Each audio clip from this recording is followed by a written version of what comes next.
que saben los pitucos, lamidos y sujetas, que saben lo que están, que saben de compás. Aquí está la elegancia, que pinta, que silueta, que porte, que arrogancia, que clase para bailar. Así se baila el tango, mientras dibujo el ocho para estos filigranas. Ya soy como un pintor, ahora una corrida, una vuelta, una sentada, así se baila el tango. What do they know, the dandies, the trendy rich boys with their affected manners? What do they know about tango? What do they know about rhythm? This is elegance. What a look, what a silhouette.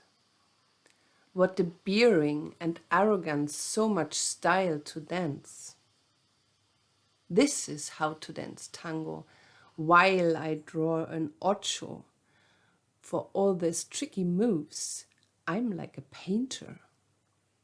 Now a run, a pivot, a stop. This is how to dance tango, a tango of my own.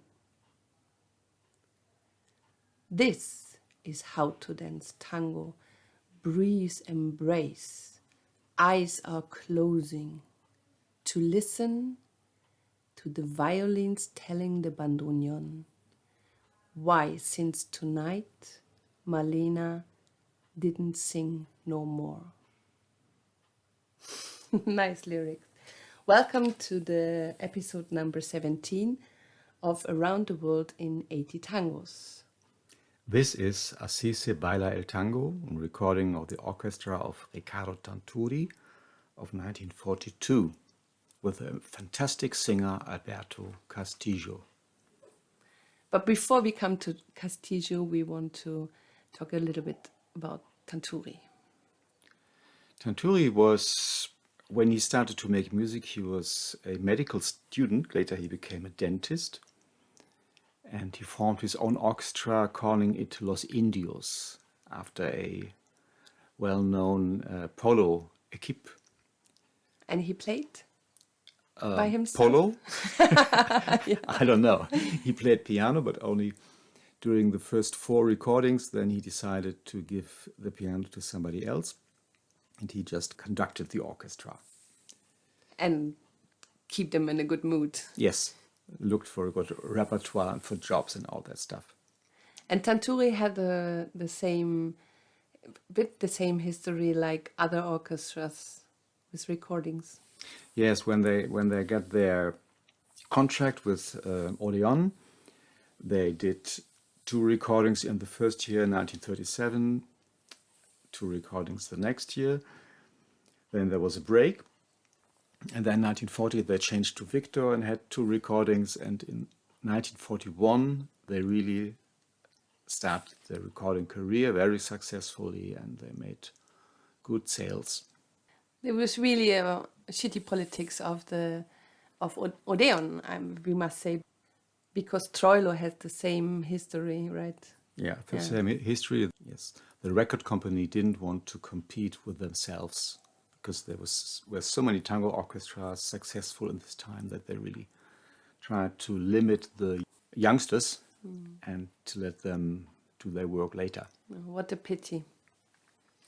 Castillo. Castillo was also a doctor.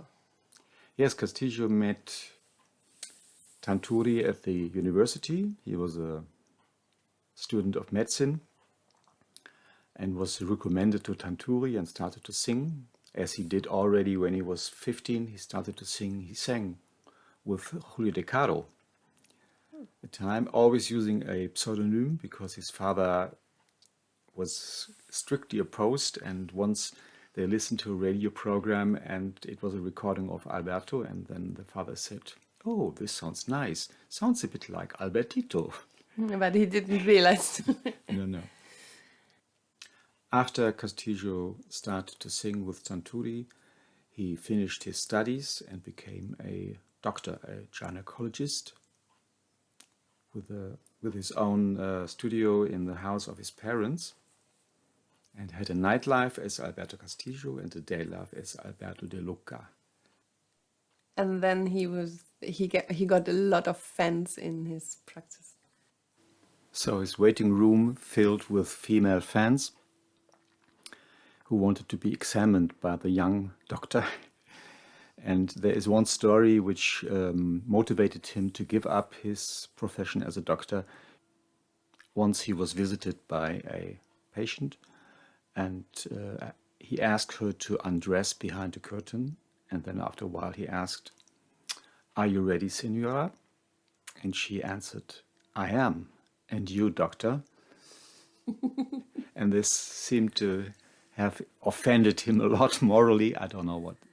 But since then he was only Alberto Castillo and he stopped working as a doctor. So also Tanturi did. He stopped as a dentist. Yes, also Tanturi, because it was a brilliant career as a tango artist in this time, in the 40s, late. And Castillo was a performer on stage. Yeah, he was a true performer. He was quite unique as a performer. All the other singers, they were just standing on stage and singing, not moving a lot. But he was moving quite a lot. He was swinging the microphone from hand to hand. He was accompanying himself with clapping the hands. He was raising his right hand to his mouth, shouting like a vendor of goods on the market. And Tanturi didn't like it, really. Tanturi was not amused, but success is success, so he really had to tolerate that. And he was a man of style. So he used to have his tie open or loose. The upper bottom of his shirt was open, and he had a pocket square, a big pocket square hanging from his pocket. So his whole style was really a bit boasting. And his style of singing was boasting. So especially this tune, Así se baila el tango, sometimes he did in a very provocative way, because sometimes people felt mocked or they felt imitated by the way he was describing these rich dandies he disliked so much. And the other part of the audience identified with this manner. So it was quite a controversial attitude he was producing. And there are stories about fights in the milongas, but I don't know. Maybe this is added by history. Who knows? Who knows?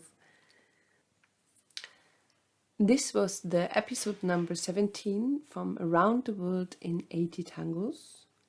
Thank you for traveling with us through tangos we love, and we hope you enjoyed. Daniela and Raimund, Tango Mundo, Berlin. Stay healthy. Hear you soon. Bye bye.